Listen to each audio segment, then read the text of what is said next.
Hey everyone, welcome back. Hope you're having a fantastic day so far.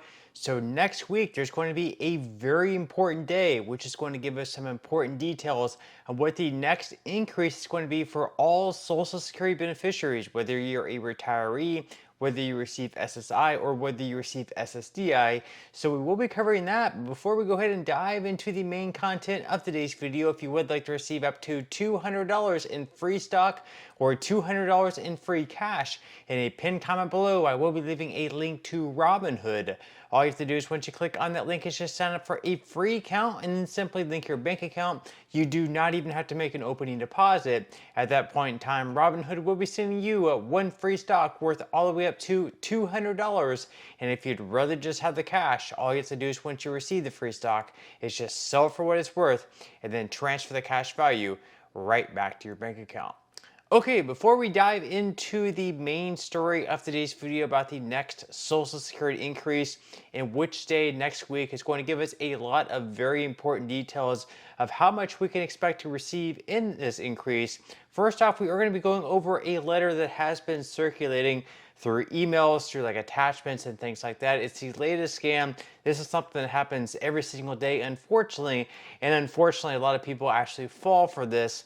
So we're going to be covering this letter that is being sent out. It looks, I guess, sort of legit. It has the Social Security logo there up on the top. It even has like a case ID. So, sort of, kind of looks legit, I guess.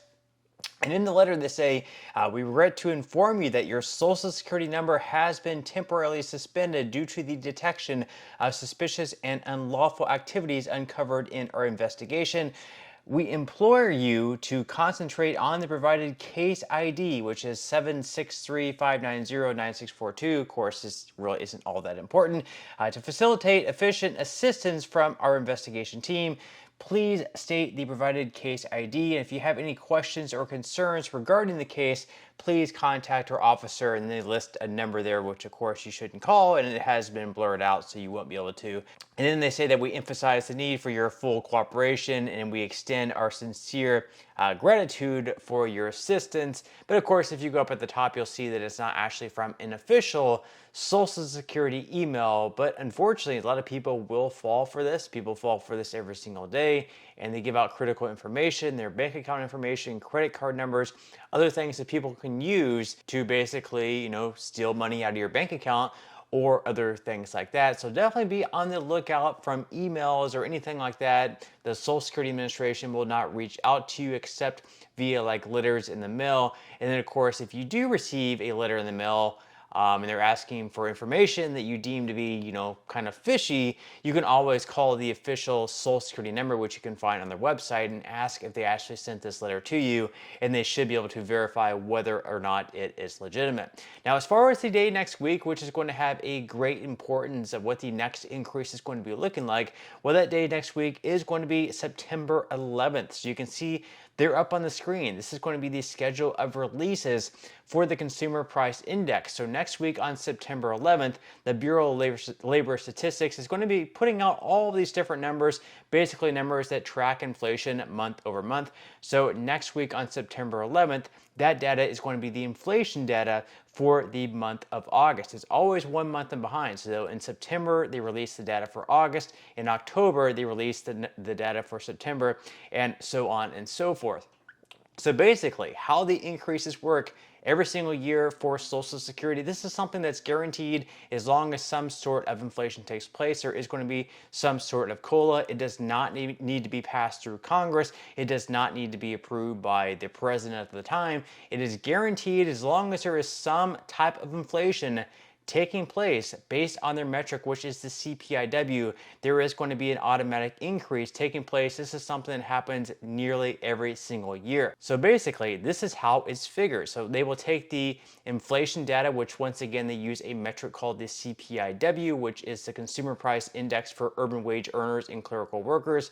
And they take the data from the third quarter of the current year, and they compare that same data to the third quarter of the previous year. So basically, the third quarter is just July, August, and September, And once again, we received the data. We received the July data in August, we received the August data in September, and we received the September data in the month of October. So in October is when we will have the full 3-month data to compare to the previous year. And at that point in time, we will know exactly what the cost of living adjustment is going to be. But coming up next week on September 11th, we are going to know the second month out of the 3 months for the third quarter data to compare to. So we're going to have a much better idea of what the cost of living adjustment is going to be. And right now, according to different estimates, we have one estimate from the Senior Citizens League, and actually my estimate was exactly the same as theirs. You can see their press briefing they did put out last month on August 14th.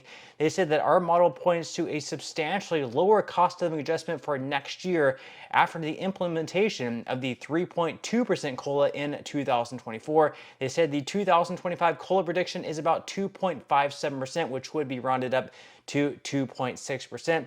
And once again, you can see that chart there up on the screen, last year's numbers. These are just the CPIW. So last year it was 299.899, 301.551, and 302.557. Those were the numbers from July, August, and September of last year. And so far, we just have the number from July of this year. That number was 308.501. So you can see the number from July of this year has increased up to 308.501 from where it was in July of last year, which was 299.899. So there has been an inflation that has taken place. Right now it is slightly above 2.6%, but it will be coming down just a little bit. More than likely will be at 2.6 whenever this is said and done. And what exactly is that going to mean for you?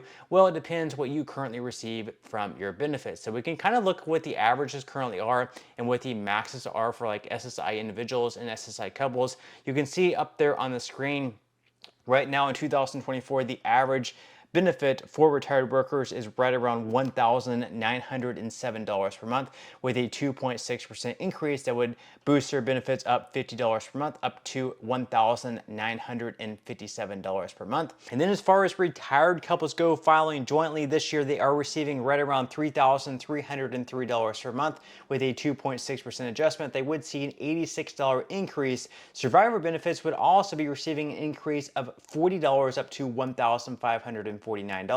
There would be a $23 increase for spouses of retired workers. There would also be a $23 increase of children of retired workers.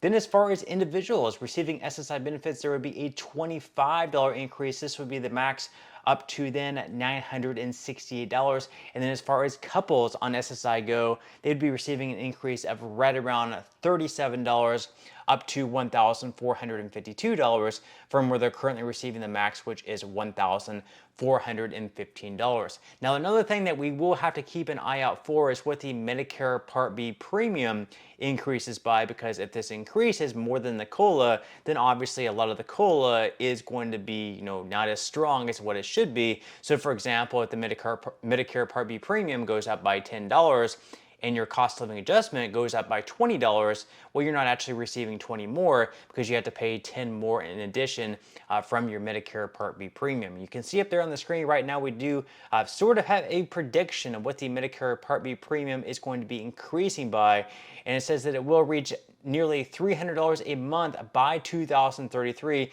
That is sort of a prediction in the future. But as far as 2025 goes, they do predict a 5.9% increase right up to around $185 from where it is currently at right around $174.70.